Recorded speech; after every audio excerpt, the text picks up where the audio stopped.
अस्सलाम वालेकुम दोस्तों, कैसे हैं आप? ठीक ठाक हैं। मैं उम्मीद करता हूँ आप सब खैरियत से होंगे। दोस्तों, पिछले लेक्चर में हमने बात की थी बॉडी टैग की और उसके एट्रीब्यूट्स थे जो हमने पिछले लेक्चर में पढ़े थे। इस लेक्चर में हम बात करने वाले हैं बॉडी सेक्शन के अंदर कौन कौन से टैग यूज़ होंगे और उन टैग्स के कौन कौन से एट्रीब्यूट्स, वो एट्रीब्यूट्स क्या काम करते हैं और कैसे काम करते हैं। प्रैक्टिकल करने से पहले अगर आपने मेरा चैनल सब्सक्राइब नहीं किया तो सब्सक्राइब बटन पे क्लिक कीजिए और साथ ही बेल आइकन पे क्लिक कीजिए ताकि मेरी नई आने वाली वीडियोस की अपडेट आप तक पहुंच सके। तो चलिए स्टार्ट करते हैं अपने आज के लेक्चर को। स्टार्ट करने से पहले मैं आपको बता दूं कि हम बॉडी सेक्शन में जो टैग पढ़ने वाले हैं वो कौन कौन से हैं। पहले नंबर पे हमने जो टैग पढ़ना है वो हेडिंग का टैग है। उसके बाद जो टैग पढ़ना है वो हमारा टैग पैराग्राफ का टैग होगा और जो तीसरे नंबर पे हम टैग पढ़ने वाले हैं वो है ब्रेक लाइन टैग। ये 3 टैग्स हैं और इन टैग्स के हम पढ़ेंगे साथ साथ एट्रीब्यूट्स और इनको यूज़ करके देखेंगे कि ये कैसे काम करते हैं बॉडी सेक्शन में।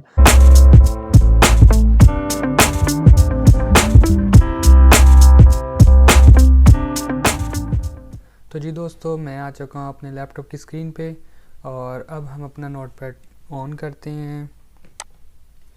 तो ये मैंने अपना नोटपैड ऑन कर लिया और हम यहाँ पे पहले HTML का जो स्ट्रक्चर बना लेते हैं। यानी कि सबसे पहले हमारा जो टैग यूज़ होगा HTML का टैग होगा, हेड का होगा, उसके बाद बॉडी सेक्शन का होगा और इनके क्लोज टैग होंगे। तो चलिए स्टार्ट करते हैं। इसके साथ हम इसका क्लोज टैग लगाएंगे HTML, इसको क्लोज करेंगे। उसके बाद इसके अंदर लगेगा जी हेड टैग, हेड का, और हेड के बाद इसी का क्लोज हम टैग लगा देंगे / हेड टैग। अब यहाँ पे हमने लगाना है बॉडी का टैग और इसकी क्लोज टैग बॉडी / लगा के। ये हमारा आ गया जी सेक्शन बॉडी का, जिसमें हमने जो कुछ करना है वो इसी में करना है। ये बॉडी सेक्शन कहलाता है। अब हम इसमें सबसे पहले अपना पहला टैग पढ़ने वाले हैं जिसका नाम है हेडिंग। कि हेडिंग क्या करती है। हेडिंग दरअसल किसी भी टॉपिक को, कोई भी चीज़ किसी में, यानी कि कोई ख़ास टॉपिक है उसकी हेडिंग देने के लिए ये टैग यूज़ होता है। और हेडिंग को रिप्रेजेंट टैग से करते हैं H टैग से, इसको हम लिखते हैं H। और हेडिंग टैग का जो साइज़ होता है वो H1, H2, H3, H4 के हिसाब से यूज़ होता है। H1 इसका जो सबसे बड़ा टैग है साइज़ में। H2 जितने नंबर बढ़ते जाएंगे उतना ये टैग छोटा होता जाएगा।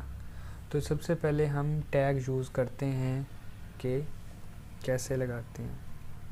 तो चलिए हम एंगल ब्रैकेट H और ये एंगल ब्रैकेट H टैग हमारा लग गया और इसका साथ हम क्लोज टैग लगा लें /H टैग। अब यहाँ पे हमने इसका हेडिंग का जो टैग है जो हम हेडिंग दे रहे हैं किसी टॉपिक को, हमने साइज़ क्या रखना है। H1 फुल साइज़ होगा और H2 स्मॉल साइज़ होगा। हम H1 इसके साथ भी लगाएंगे और H1 इसके साथ भी लगाएंगे। हेडिंग हम बताते हैं जी हेडिंग 1, हेडिंग नंबर हमारा ये वाला है जी 1। ये हमारा हेडिंग नंबर 1 आ गया। उसके बाद हम हेडिंग नंबर 2 देते हैं H2 और यहाँ पे लिख देते हैं हम हेडिंग नंबर 2। इसको हम क्लोज करेंगे /H2 के साथ और एंगल ब्रैकेट बंद। ये हम इसके अंदर जो टैग्स के अंदर जो स्पेलिंग है वो हम स्मॉल भी लिख सकते हैं और लार्ज भी, इसका कोई इशू नहीं है। ये C लैंग्वेज या C++ की तरह नहीं है कि उसमें जैसे हो सेम टू सेम लिखना है। ये फ्लेक्सिबल है, रिलैक्सेबल है, यानी कि हम रिलैक्स होकर जिस तरह मर्ज़ी करें एरर नहीं आएगा। छोटे बड़े स्पेलिंग का कोई इशू नहीं है। उसके बाद हम लगाते हैं जी हेड 3। हेड 3 लगाते हैं, इसका साइज़ चेक करते हैं। यहाँ पे भी हम लिख देते हैं हेडिंग।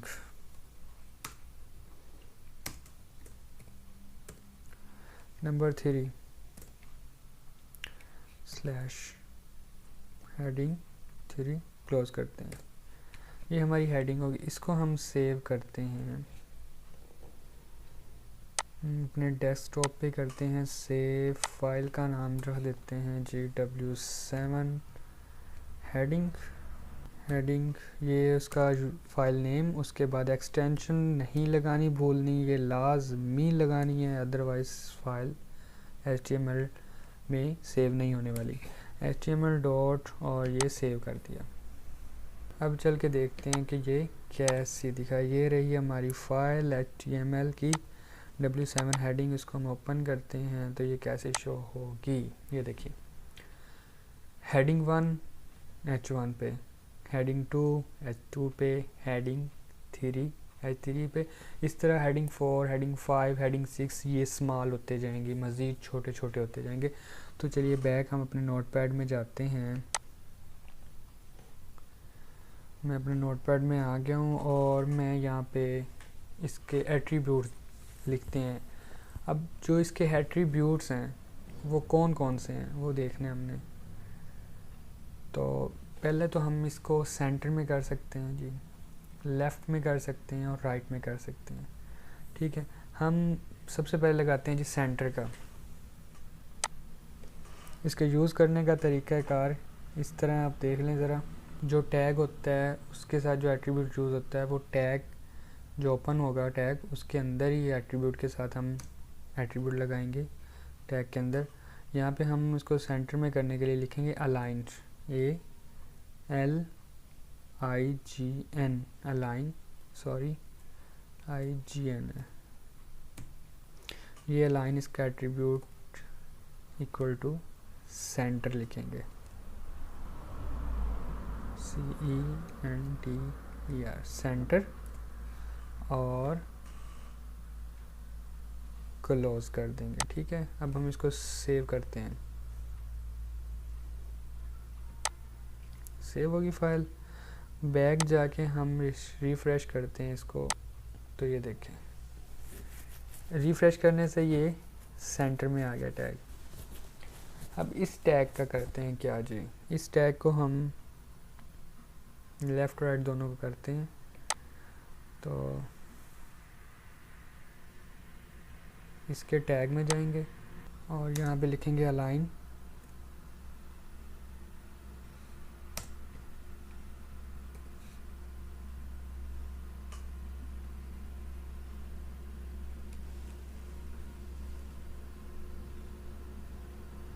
अलाइन लिखने के बाद है इक्वल टू का लगाने के साइन। उसके बाद हम लिखेंगे, इसको हम लेफ़्ट साइड पे लेके जाते हैं। तो ये हम लिखेंगे लेफ़्ट, मेरे यहाँ लिखा हुआ है लेफ़्ट। इसको हम सेव करते हैं और देखते हैं। इसको रिफ़्रेश करूँ मैं, कुछ नहीं हुआ। क्यों नहीं हुआ? क्योंकि ये पहले लेफ़्ट साइड पे है। उसके बाद हम एक राइट साइड पे लगाते हैं जी टैग।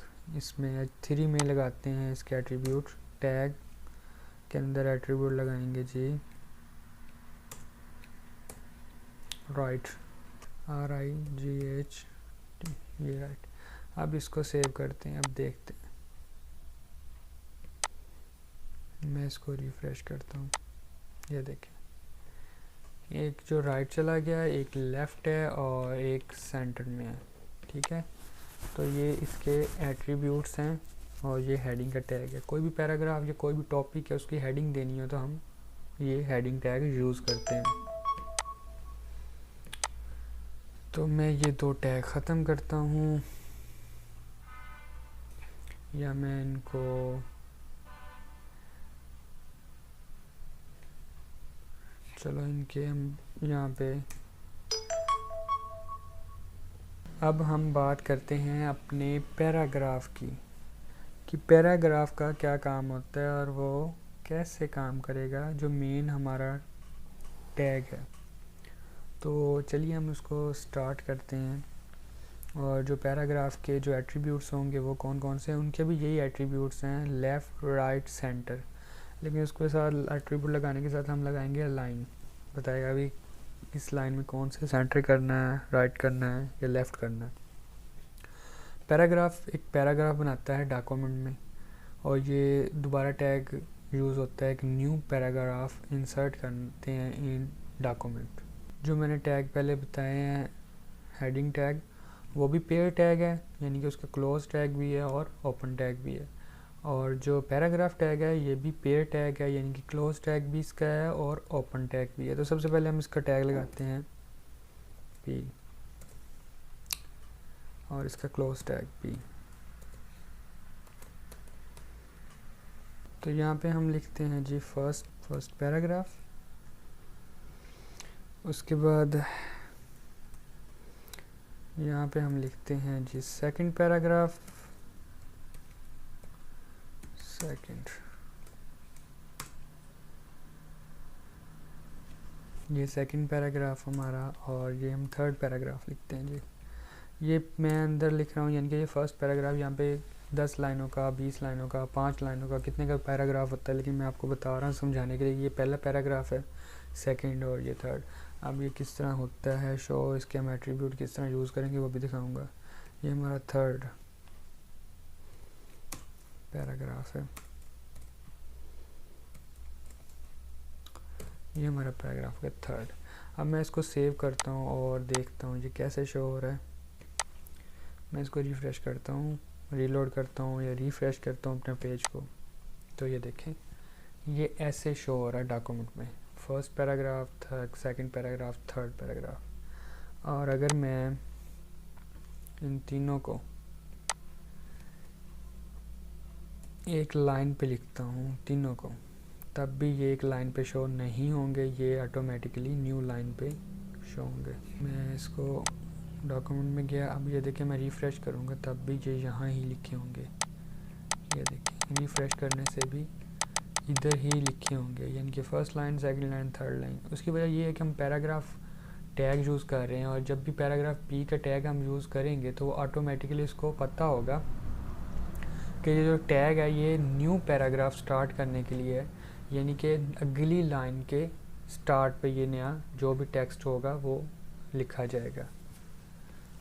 तो हम बैक जाते हैं अपने बोर्ड में। तो अभी हम इसके एट्रीब्यूट लगाते हैं जी, जिस तरह हमने ये अलाइन इसके हेडिंग के लगाए थे एट्रीब्यूट, हम इसके भी एट्रीब्यूट लगाते हैं। तो इसके जो हैं एट्रीब्यूट वो भी इसी तरह लगेंगे जी। हम फर्स्ट वाला लगाते हैं अलाइन इक्वल टू सेंटर।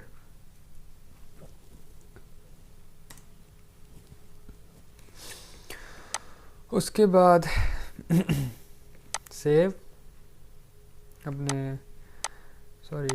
अपने पे डॉक्यूमेंट में, और इसको रिफ्रेश किया तो ये देखें फर्स्ट पैराग्राफ सेंटर में आ गया, इसके जो हमने एट्रीब्यूट यूज़ किया। अब इसके और इसका हम एट्रीब्यूट यूज़ करते हैं, लेफ़्ट और राइट करते हैं। ये एक तो लेफ़्ट में पहले है और दूसरे को हम राइट में करते हैं इसकी कोड में जाके। तो हमारा सेकंड पैराग्राफ है ये, तो हम इसको करते हैं राइट, अलाइन RIGHT राइट हो गया, और ये रहा। अब इसको सेव करता हूँ तो ये सेव हो गया, और ये रिफ़्रेश करके देखते हैं। देखिए रिफ़्रेश किया तो ये चला गया हमारे राइट साइड पे, और ये लेफ़्ट साइड पे ऑलरेडी है। तो ये इसको अगर हम टैग लगा एट्रीब्यूट इसका यूज़ करें भी तो भी यहाँ रुके रहेगा, और अगर एट्रीब्यूट ना यूज़ करें तब भी यहाँ ही रहेगा। अब बात करते हैं हमारा जो लास्ट और थर्ड टैग है, वो टैग है PR टैग, यानी कि ब्रेक लाइन टैग, कि कब कैसे किस वक्त एक लाइन को ब्रेक करके न्यू लाइन पे लेके जाना है, इसका ये फ़ायदा होता है। चलो जी हम स्टार्ट करते हैं BR टैग को। हमने लिखा है जी, कोई भी सिटी का नाम लिखते हैं जी, हम लिखते हैं कराची, कराची। उसके बाद हम स्पेस देते हैं, हम लिख देते हैं जी पेशावर।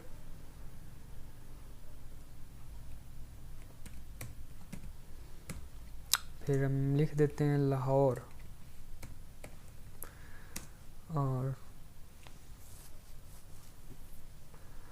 और हम थर्ड लिखते हैं जी कबूला, फिर लिखते हैं आरिफ।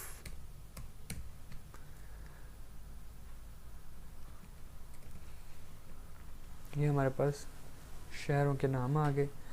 अब हम इस चाहते हैं कि ये शो हो हमारे डॉक्यूमेंट पे, तो हम इसको सेव करेंगे और देखते हैं ये कैसे शो होता है।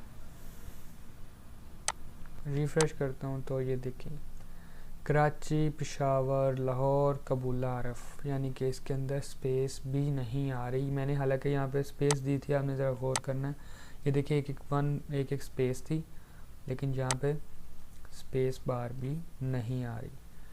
तो ये स्पेस क्यों नहीं आ रही और अब इसका क्या किया जाए? स्पेस ऐसे तो नहीं आएगी। अब हम अगर स्पेस देनी है तो हम पैराग्राफ बनाएंगे। अगर हम कुछ लिख रहे हैं तो हम इसका टैग लगाएंगे जी पैराग्राफ, फिर हम स्पेस देंगे तो स्पेस शो होगी, क्योंकि उसको पता हो ये पैराग्राफ लिखा जा रहा है, इसके अंदर स्पेस देनी है। अगर हम डायरेक्टली इस तरह लिखते हैं तो इस तरह स्पेस नहीं होगी। अब हमने शहरों के नाम लिखे हैं, तो अब हम इसको चाहते हैं कि ये अलग अलग हो। अब पैराग्राफ का बी आर टैग जो हम बात कर रहे हैं, पैराग्राफ तो हमने कर ली, बी आर टैग में क्या करते हैं, वो हमें क्या फैसिलिटी देता है कि वो ब्रेक लाइन करता है। अब देखते हैं कि ब्रेक लाइन करके क्या करते हैं। ये सिंगुलर टैग है, ये डबल टैग या पेयर टैग नहीं है, ये इसका क्लोज टैग नहीं है। ये सिर्फ जो टेक्स्ट है उसके एंड पे लगता है, यानी कि लाइन सिर्फ जहाँ लाइन ब्रेक करनी होती है और न्यू जनरेट करनी होती है या नई लाइन से लिखना शुरू होना हो, मतलब हो, वहाँ पे हम ये लगाते हैं। तो हम यहाँ पे बी आर टैग लगाते हैं। तो ये देखिए मैं सेव करता हूँ इसको ही और देखता हूँ रिफ़्रेश करके क्या होता है। तो ये देखिए बी आर टैग हमने लगाया और ये नई लाइन पे आ गया, यानी कि लाइन ब्रेक होगी और नई लाइन पे आ गए। हम इसी तरह सब पे लगाएंगे, जो जो हमें न्यू लाइन पे करना है उन पे लगाते हैं दोबारा।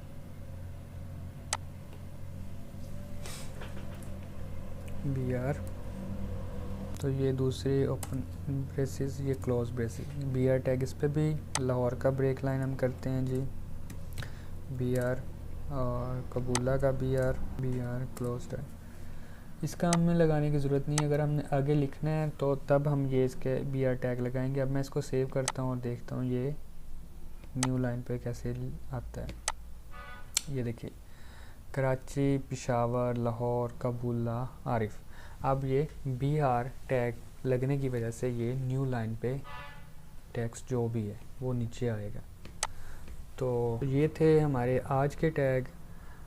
पैराग्राफ था टैग, हेडिंग का टैग था, उसके बाद हमारे बी आर टैग था, ब्रेक लाइन, और ये उसके एट्रीब्यूट्स से आज पढ़े हैं टैग। उनमें पैराग्राफ टैग और हेडिंग का जो टैग है वो पेयर टैग हैं, यानी कि उनका क्लोज टैग भी है और ओपन टैग भी है, ठीक है। और जो हमने B R tag third tag पढ़ा है उसका वो सिंगुलर टैग है, उसमें क्लोज टैग नहीं है और ये सिंगुलर ही काम करता है। और जो पेयर टैग है अगर आप उसका पेयर नहीं लगाएंगे तो वो काम नहीं करेगा। अगर वो पेयर नहीं होंगे तो वो काम टैग नहीं करेगा। सिंगुलर में ये होता है कि आपने ये सिंगुलर टैग लगाना है, वो भी एंड पे, और वो काम करे। नेक्स्ट इंशाल्लाह हम मज़ीद टैग्स और उनके एट्रीब्यूट्स पढ़ेंगे। ये बात मेरी याद रखिएगा दोस्तों, कोड यानी कि कोडिंग है या कोई भी लैंग्वेज हमने अगर स्टार्ट करनी या पढ़नी है, तो चाहे वो सी हो, सी प्लस प्लस हो, चाहे वो जावा हो, वी स्क्रिप्ट हो, ये सब लैंग्वेजेस हैं, या HTML जो हम पढ़ रहे हैं, कोई भी लैंग्वेज है, तो ये आपको प्रैक्टिस करने से ही आती है। आप अगर ये कहें समझे कि हम रट्टा लगा लेंगे या देख लेंगे, पढ़ लेंगे एक दफ़ा तो हमें आ जाएगी, ये रट्टा सिस्टम नहीं है। आप इसको प्रैक्टिस जितना करेंगे आप उतना ही इसको ज़्यादा सीख सकेंगे, उतना ही आपको ये ज़हन में रहेगा। ठीक दोस्तों, मैं उम्मीद करता हूँ आपको आज की वीडियो पसंद आई होगी। वीडियो को ज़रूर लाइक कीजिएगा, शेयर कीजिएगा और कमेंट दीजिएगा। नेक्स्ट वीडियो में हम नए टैग्स की बात करेंगे और उनके एट्रीब्यूट्स की बात करेंगे। तब तक के लिए मुझे इजाज़त दीजिए। अल्लाह हाफिज़।